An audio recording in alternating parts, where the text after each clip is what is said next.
El ministerio Conéctate a Jesús y Seminarios y Tutorías TISU presentan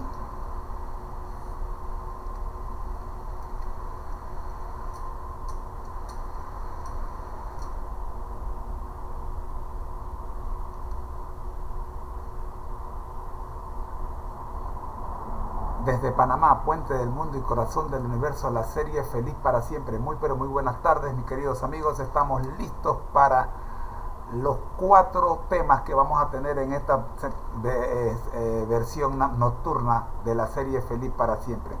Vamos a orar.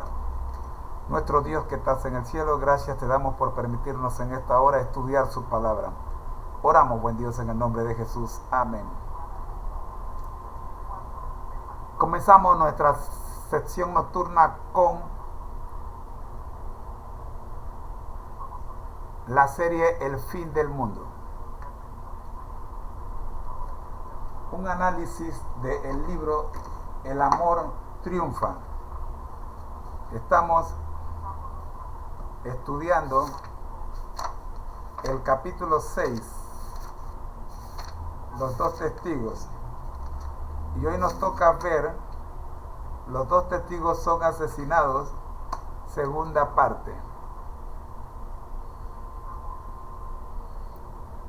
Vamos a invitar a nuestra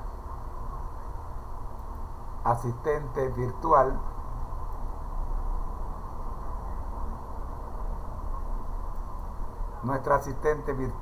la profe de Copilot.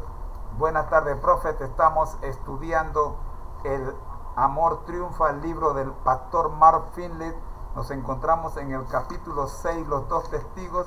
En la tercera sección, los 2 testigos son asesinados, segunda parte. Leo el primer párrafo de la página 428. Dice así: durante la Revolución Francesa, el gobierno estableció oficialmente el culto a la razón como religión atea patrocinada por el Estado, con la intención de sustituir al cristianismo. El 10 de noviembre de 1793 se celebró en todo el país el Festival de la Razón. Las iglesias de toda Francia se convirtieron en templos de la razón y una mujer viva fue entronizada como diosa de la razón. Se incineraron Biblias en las calles. Se declaró que Dios no existía y que la muerte era un sueño sin fin. Satanás trabajó a través de los impíos para matar a los 2 testigos de Dios. Sus cadáveres estarán en la plaza de la gran ciudad que en sentido espiritual se llama Sodoma y Egipto, donde también nuestro Señor fue crucificado. Así reza Apocalipsis capítulo 11, versículo 8. Comentario de este párrafo, profe.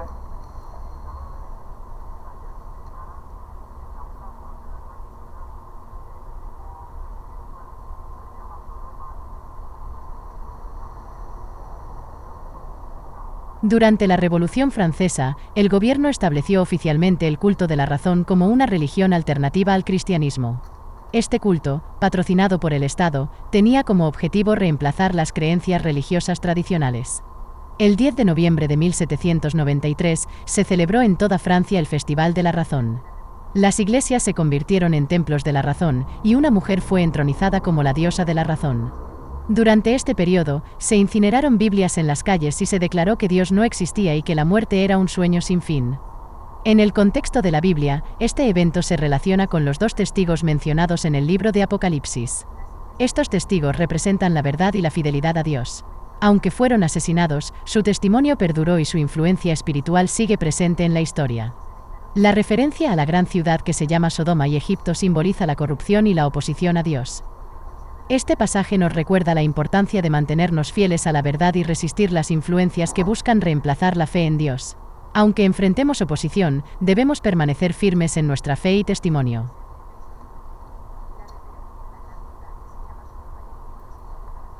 Gracias, profe. Vamos con el segundo párrafo y comienza con una pregunta. ¿Por qué se utiliza el simbolismo de Egipto para describir estos acontecimientos?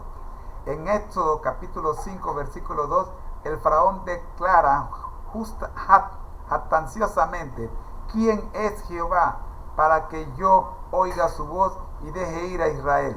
Yo no conozco a Jehová, ni tampoco dejaré ir a Israel. Egipto era una sociedad que negaba abiertamente al Dios verdadero. ¿Y por qué el profeta emplea el simbolismo de Sodoma? Sodoma representa la inmoralidad flagrante. Durante la Revolución Francesa, los dos testigos de Dios, el Antiguo, uno, y el Nuevo Testamento, el otro, fueron ejecutados simbólicamente mientras el ateísmo y la inmoralidad corrían desenfrenados. Se abandonaron las restricciones normales y los valores morales que rigen a las sociedades civilizadas, y el resultado fue la revolución, el derramamiento de sangre y el caos. La escritora cristiana Elena G. de White hace una conmovedora descripción de los resultados de la Revolución Francesa que leeremos a continuación. Adelante con el análisis de este párrafo, profe.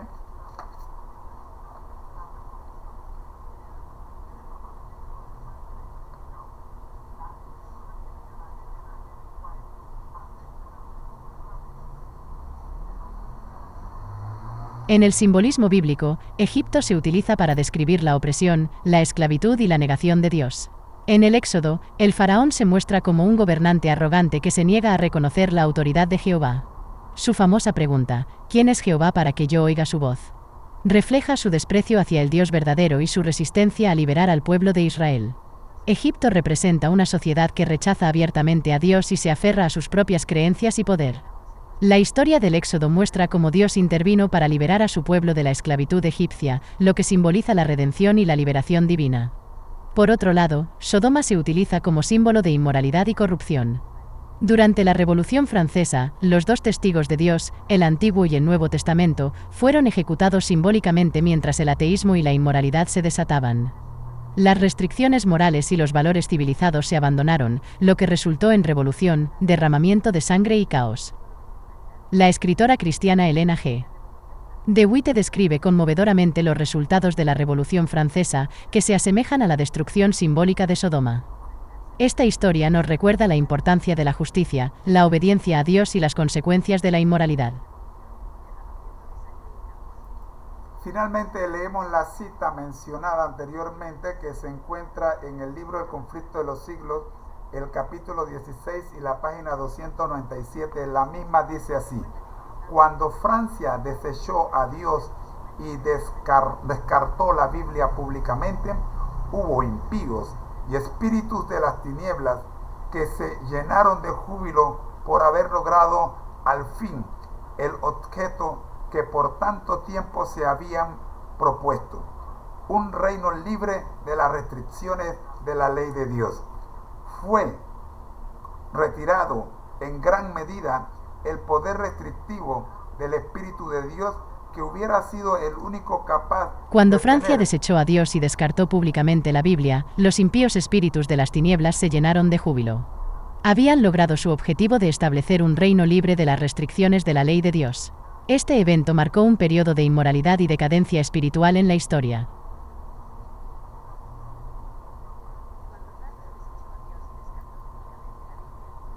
Sí, fue retirado en gran medida el poder restrictivo del Espíritu de Dios, que hubiera sido el único capaz de tener en jaque el poder de Satanás, y se le permitió al que deleita en los sufrimientos de la humanidad que hiciera su voluntad.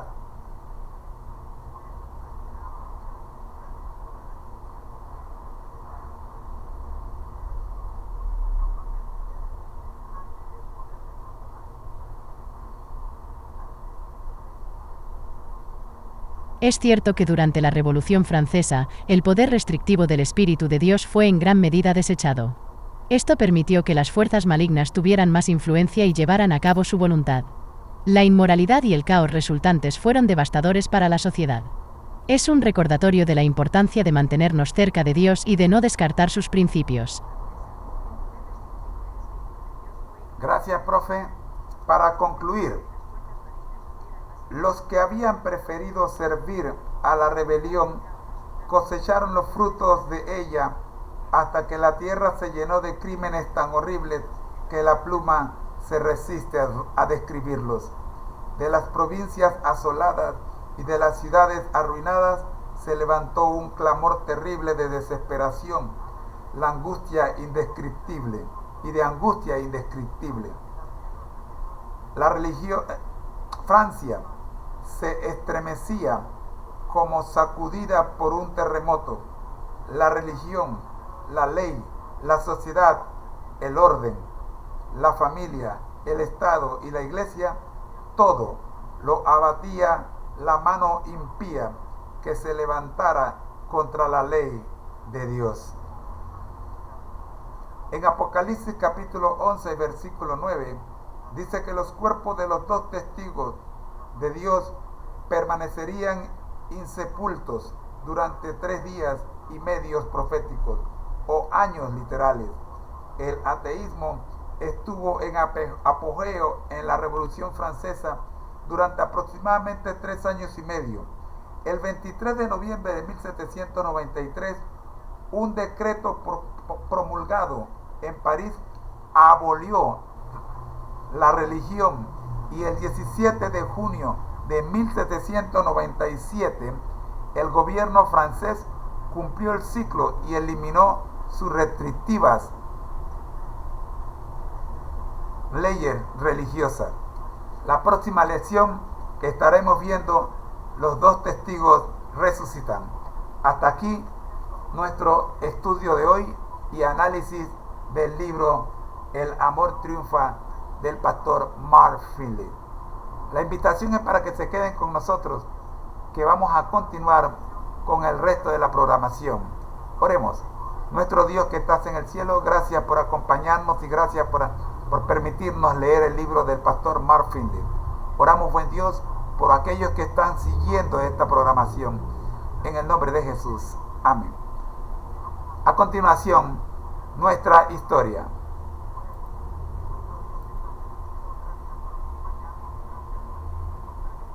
El camino a Cristo. Escritos de Elena G. de White. 80. Capítulo 9. El gozo de la colaboración. Análisis de El camino a Cristo. Capítulo 9. El gozo de la colaboración. Capítulo 9. El gozo de la colaboración. El camino a Cristo. Capítulo 9. El gozo de la colaboración. Página 80. Versículo clave. Si trabajáis como Cristo quiere que sus discípulos trabajen y ganen almas para Él, sentiréis la necesidad de una experiencia más profunda y de un conocimiento más amplio de las cosas divinas, y tendréis hambre y sed de justicia. Análisis. Párrafo 1. Si trabajáis como Cristo quiere que sus discípulos trabajen y ganen almas para Él, sentiréis la necesidad de una experiencia más profunda y de un conocimiento más amplio de las cosas divinas, y tendréis hambre y sed de justicia. Intercederéis con Dios y vuestra fe se robustecerá, vuestra alma beberá en abundancia de la fuente de salvación. El encontrar oposición y pruebas os llevará a leer la Escritura y a orar. Creceréis en la gracia y en el conocimiento de Cristo y adquiriréis una rica experiencia. Pregunta: ¿qué beneficios se obtienen al trabajar como Cristo quiere? Respuesta: al trabajar como Cristo quiere, se siente la necesidad de una experiencia más profunda y de un conocimiento más amplio de las cosas divinas, lo cual lleva a interceder con Dios, robustecer la fe y crecer en la gracia y en el conocimiento de Cristo. Párrafo 2. El trabajo desinteresado por otros da al carácter profundidad, firmeza y una amabilidad como la de Cristo, trae paz y felicidad al que posea tal carácter. Las aspiraciones se elevan. No hay lugar para la pereza ni el egoísmo. Los que de esta manera ejerciten las gracias cristianas crecerán y se harán fuertes para trabajar por Dios. Tendrán claras percepciones espirituales, una fe firme y creciente y aumentará su poder en la oración. El Espíritu de Dios, que mueve el espíritu de ellos, pone en juego las sagradas armonías del alma, en respuesta al toque divino. Los que así se consagran a un esfuerzo desinteresado por el bien ajeno están obrando ciertamente su propia salvación. Pregunta: ¿qué características desarrolla el trabajo desinteresado por otros? Respuesta: el trabajo desinteresado por otros desarrolla en el carácter profundidad, firmeza, una amabilidad como la de Cristo, y trae paz y felicidad. Las aspiraciones se elevan y no hay lugar para la pereza ni el egoísmo. Se obtienen claras percepciones espirituales, una fe firme y creciente, y mayor poder en la oración. Párrafo 3. El único modo de crecer en la gracia consiste en hacer desinteresadamente la obra que Cristo nos ordenó hacer, dedicarnos, en la medida de nuestra capacidad, a auxiliar y beneficiar a los que necesitan la ayuda que podemos darles. La fuerza se desarrolla con el ejercicio, la actividad es la condición misma de la vida. Los que se esfuerzan por mantener su vida cristiana aceptando pasivamente las bendiciones comunicadas por los medios de gracia, sin hacer nada por Cristo, procuran simplemente vivir comiendo sin trabajar. Pero el resultado de esto, tanto en el mundo espiritual como en el temporal, es siempre degeneración y decadencia. El hombre que rehusara ejercitar sus miembros no tardaría en perder la facultad de usarlos. Asimismo, el cristiano que no ejercite las facultades que Dios le dio, no solo dejará de crecer en Cristo, sino que perderá la fuerza que tenía. Pregunta: ¿cuál es el único modo de crecer en la gracia según el texto? Respuesta: el único modo de crecer en la gracia es hacer desinteresadamente la obra que Cristo nos ordenó hacer, dedicándonos a auxiliar y beneficiar a los que necesitan nuestra ayuda. La fuerza se desarrolla con el ejercicio, y la actividad es esencial para la vida. Sin ejercitar las facultades que Dios nos dio, no solo dejamos de crecer en Cristo, sino que también perdemos la fuerza que teníamos. Claro. Analicemos cada párrafo de manera práctica y contemporánea. El gozo de la colaboración. Trabajar como Cristo quiere que sus discípulos trabajen implica una profunda experiencia y conocimiento de las cosas divinas. La oración y la lectura de la Escritura son esenciales para fortalecer nuestra fe y adquirir una rica experiencia. En la actualidad, debemos buscar momentos de comunión con Dios a través de la oración y el estudio bíblico para crecer en gracia y conocimiento. El trabajo desinteresado por otros. Ayudar a los demás da profundidad y firmeza a nuestro carácter, similar al de Cristo. La generosidad y la amabilidad son esenciales para trabajar por Dios. En la vida moderna, debemos buscar oportunidades para servir a los demás, mostrando amor y compasión.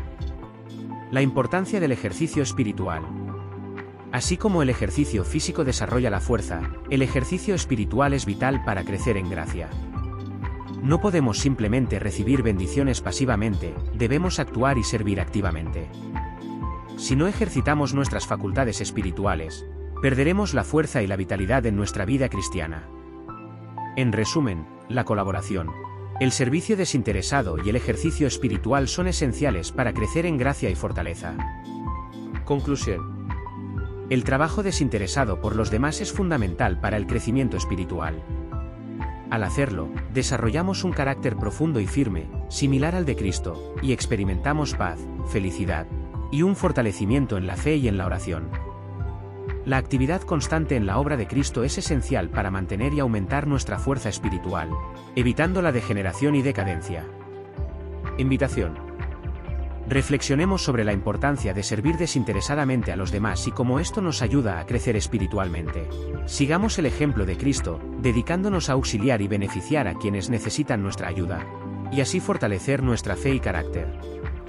Te invitamos a unirte a nosotros en las próximas lecciones y estudios con el Ministerio Conéctate a Jesús de Panamá, donde juntos podremos crecer en fe y conocimiento. No te lo pierdas.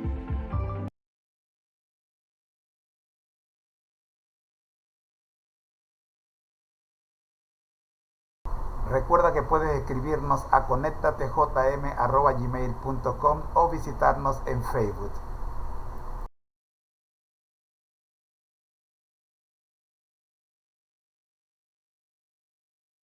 Esta ha sido una producción cortesía de José Foto y Video.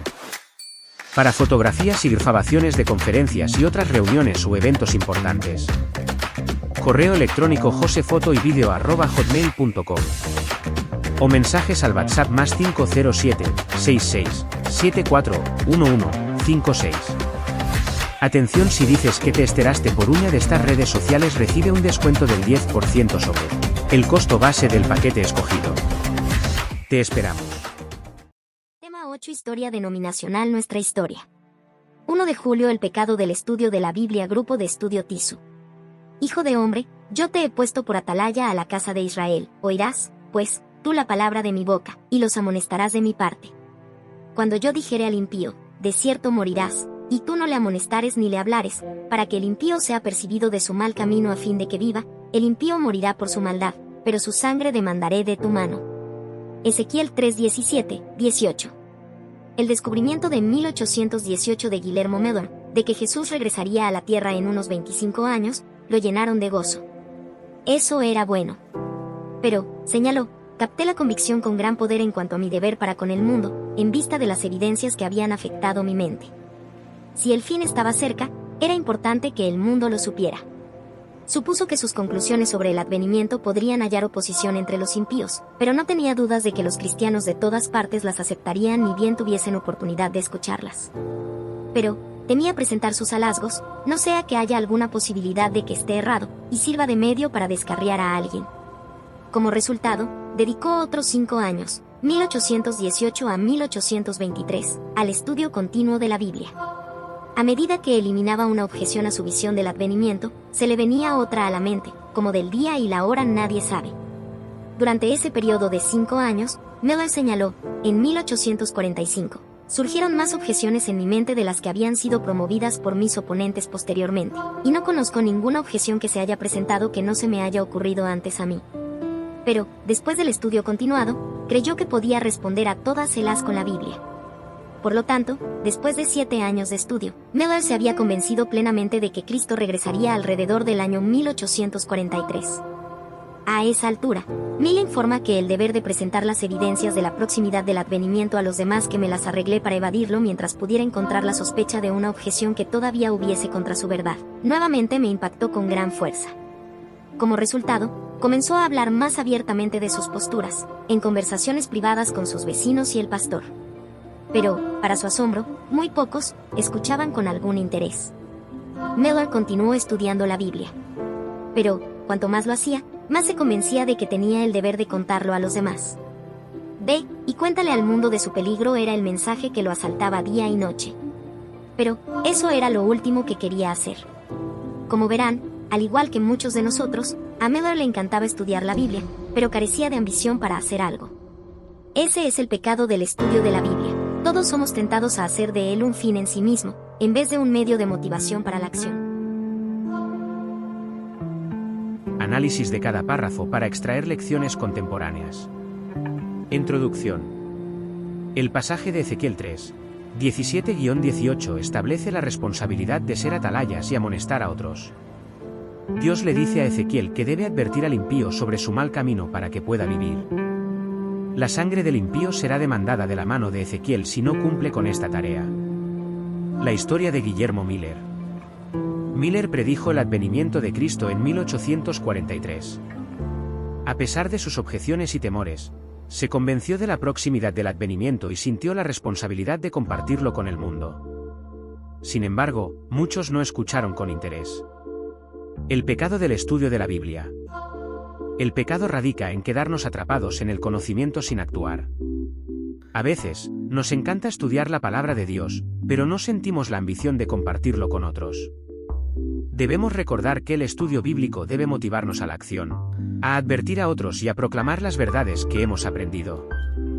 El pasaje de Ezequiel 3, 17-18 nos presenta una importante responsabilidad: ser atalayas y amonestar a otros. Dios le dice a Ezequiel que debe advertir al impío sobre su mal camino para que pueda vivir. Si Ezequiel no cumple con esta tarea, la sangre del impío será demandada de su mano. La historia de Guillermo Miller, quien predijo el advenimiento de Cristo en 1843, también nos enseña una lección valiosa. A pesar de sus objeciones y temores, Miller se convenció de la proximidad del advenimiento y sintió la responsabilidad de compartirlo con el mundo. Sin embargo, muchos no escucharon con interés. El pecado del estudio de la Biblia radica en quedarnos atrapados en el conocimiento sin actuar. A veces, nos encanta estudiar la palabra de Dios, pero no sentimos la ambición de compartirlo con otros. Debemos recordar que el estudio bíblico debe motivarnos a la acción, a advertir a otros y a proclamar las verdades que hemos aprendido. Es un llamado a ser atalayas, no solo eruditos. En resumen, debemos ser atalayas activos, compartiendo las verdades bíblicas con otros y aplicando lo que aprendemos en nuestra vida diaria. ¿Cómo podemos aplicar esto en nuestra vida diaria? Aplicar estas lecciones en nuestra vida diaria requiere una actitud activa y consciente. Aquí hay algunas formas prácticas de hacerlo. Estudio con propósito.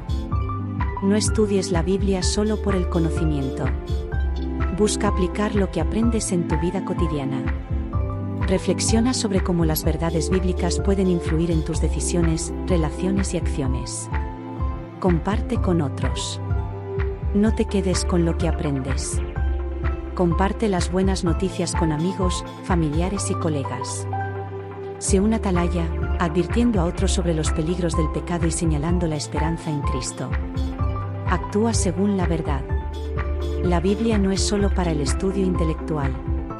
Es un manual para la vida. Obedece los mandamientos, muestra amor y perdón, y busca la justicia y la misericordia. Sé humilde y abierto. Reconoce que siempre hay más por aprender. Mantén una mente abierta y dispuesta a crecer. No te aferres a tus propias opiniones, busca la verdad divina. En resumen, el estudio de la Biblia debe transformarnos y motivarnos a vivir de acuerdo con sus principios. No se trata solo de acumular conocimiento, sino de ser agentes de cambio en el mundo.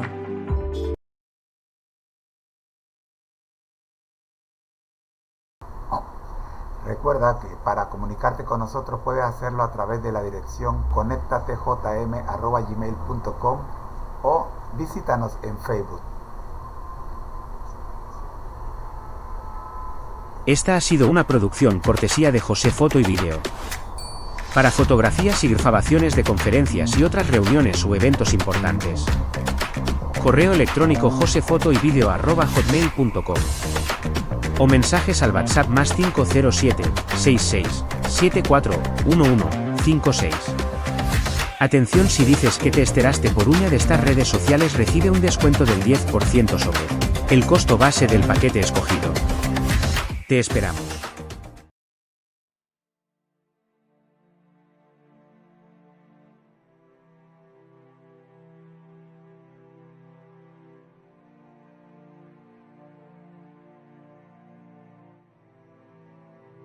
Testimonios acerca de conducta sexual, adulterio y divorcio. De Elena G. de White. Capítulo 26. A un evangelista. Se trasladaba a otra, aquí se el evangelista, a quien fueron dirigidas estas palabras. A menudo conducía una serie de reuniones en un área determinada, luego se trasladaba a otra y mientras tanto su esposa permanecía en el lugar, atendiendo el interés y dando estudios bíblicos. Esta situación no era la ideal el evangelista. Terminó cayendo en adulterio, rechazó el espíritu de profecía, o sea, los consejos de la hermana Elena G. de White y los consejos recibidos de los dirigentes de la Asociación General por medio de la Reo Ángel. Se le comunicó que se le había retirado la credencial. Pocos años después. Antes de su muerte se arrepintió y volvió al Señor. Nota 2621, desmoralización debido a la vanidad y la envidia. Cuando Ude se trasladó a Colorado, dispuso de un excelente campo de trabajo, una buena casa y mejores privilegios que los que tuvieron otros hermanos. Estaba bien familiarizado con la verdad que presentaba a la gente y algunos respondieron a ella. Al principio se comportó humildemente. Continuó trabajando, pero comenzó a pensar que Ude había llegado a ser una gran adquisición para la causa y se ofendía por cualquier cosa que diera la impresión que sus esfuerzos no eran apreciados. Pronto comenzó a quejarse y a manifestar descontento. Cuando tratamos de poner las cosas en orden, Ude no se comportó como lo hizo David. Compare su concepción y su percepción del pecado con su arrepentimiento y humillación. Su influencia estaba del lado del enemigo. Ude estaba confundido. Comenzó a recordar cuán grandes cosas había realizado, y a mencionar los nombres de quienes había llegado al conocimiento de la verdad desde que Ude fue trasladado a Colorado. Sin embargo, si no hubiera sido por artículos y otras influencias aparte de la suya, habría habido pocos que se pusieran de parte de la verdad como gavillas suyas. Ude reclama demasiado en su favor. Es cierto que habrá algunos que soliciten su trabajo y, debido a su corazón no santificado, Ude se lisonjea pensando que eso está a favor suyo, y que es un hombre de valor. Pero, ¿podría Ude suponer, por un momento siquiera, que si ellos pudieran leer su corazón, o si se abriera ante ellos su proceder impío del pasado, estarían ansiosos de solicitar sus tareas? No saben de su proceder, ni de cuánta paciencia ha tenido para con Ude el pueblo de Dios. Tampoco saben cuán grave ha sido su caso, cuántos testimonios de amonestación le han sido dirigidos, que fueron desoídos. Si ellos supieran cómo son realmente las cosas, no lo animarían para que les predique. Analizar de la misma manera. La historia del evangelista que se menciona en este relato es un recordatorio poderoso de cómo nuestras acciones y decisiones pueden afectar nuestra influencia y testimonio. A pesar de haber tenido un campo de trabajo favorable y haber compartido la verdad con otros, el evangelista cayó en adulterio y rechazó los consejos de la hermana Elena G. de White y los líderes de la Asociación General. Este relato nos insta a ser humildes, a reconocer nuestras debilidades y a mantenernos fieles a los principios bíblicos. El arrepentimiento y la restauración son posibles, incluso después de errores graves. Que esta historia nos inspire a cuidar nuestra conducta y a buscar siempre la dirección de Dios. ¿Cómo podemos protegernos contra la tentación y el pecado? Protegernos contra la tentación y el pecado es fundamental para mantener una vida espiritual saludable. Aquí hay algunas estrategias prácticas. Oración y dependencia de Dios. Mantén una relación constante con Dios a través de la oración. Pídele fuerza y sabiduría para resistir la tentación. Reconoce tu necesidad de la gracia divina y confía en que Dios te ayudará a superar las pruebas. Conocimiento de la palabra de Dios. Estudia la Biblia regularmente. Conoce los principios y mandamientos que Dios nos ha dado. La palabra de Dios es una espada que nos ayuda a resistir la tentación. Efesios 6:17. Comunidad y rendición de cuentas. Rodéate de personas que comparten tus valores y creencias. Busca una comunidad de apoyo. Rinde cuentas a alguien de confianza. Comparte tus luchas y busca su apoyo y oración. Evita situaciones peligrosas. Sé consciente de las circunstancias que te llevan a la tentación. Evita lugares o situaciones que puedan desencadenarla. Siempre ten un plan de escape si te encuentras en una situación comprometedora. Renovación de la mente. Cambia tus patrones de pensamiento. Enfócate en lo positivo y en las cosas que son verdaderas, nobles, justas y puras. Filipenses 4:8. No te dejes llevar por la mente carnal, sino busca la transformación a través de la renovación de tu mente. Romanos 12:2. En resumen, la protección contra la tentación y el pecado requiere una combinación de esfuerzo personal, dependencia de Dios y sabiduría práctica.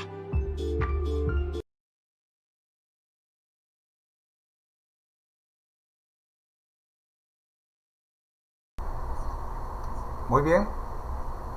Por considerar de importancia este tema, lo vamos a repetir mañana. Esta página, este consejo a este evangelista, la vamos a repetir mañana.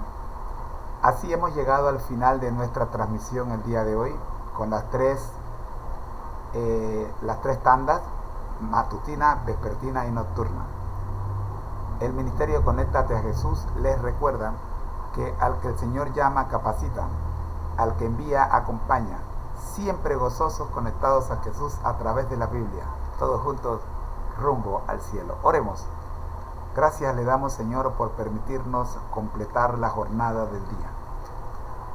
La versión matutina, pudimos estudiar la Biblia al día y nos pudimos concentrar en el mensaje de Miqueas. En la versión vespertina pudimos ver la escuela sabática para nuevos creyentes y la escuela sabática regular, trabajando en el libro de Marcos. Gracias, Señor, por la versión nocturna, en la que hemos visto nuestra historia, el triunfo del amor de Dios a través de el tema el fin del mundo, y finalmente hemos podido estudiar Dios y la sexualidad, testimonios acerca de la conducta sexual, adulterio y divorcio de la hermana Elena G. de White. Oramos, buen Dios, para que los consejos que aquí hemos presentado en este día nos puedan ayudar a crecer en espíritu y en verdad a toda esta comunidad. Por Jesús. Amén. Soy su hermano en Cristo, José Moreno, y quiero agradecerle a Edwin Sheiko Centeno Sainz, mi amigo Sheiko, gracias por estar conectado. A Jorge Salas, que también nos deja su saludo y está con nosotros. A todos los que están conectados pero no puedo ver, les digo gracias. A usted que va a ver este video, le decimos gracias también. Y a todos le estamos pidiendo al Señor que les ayude a resolver cualquiera sea el problema que usted tenga, que no le permite tener paz. Oramos por usted en el nombre de Jesús. Bendiciones.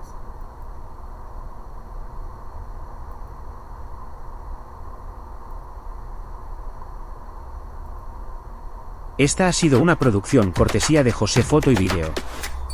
Para fotografías y grabaciones de conferencias y otras reuniones o eventos importantes. Correo electrónico josefotoyvideo@hotmail.com o mensajes al WhatsApp +507 66 74 11 56. Atención, si dices que te enteraste por una de estas redes sociales, recibe un descuento del 10% sobre el costo base del paquete escogido. Te esperamos.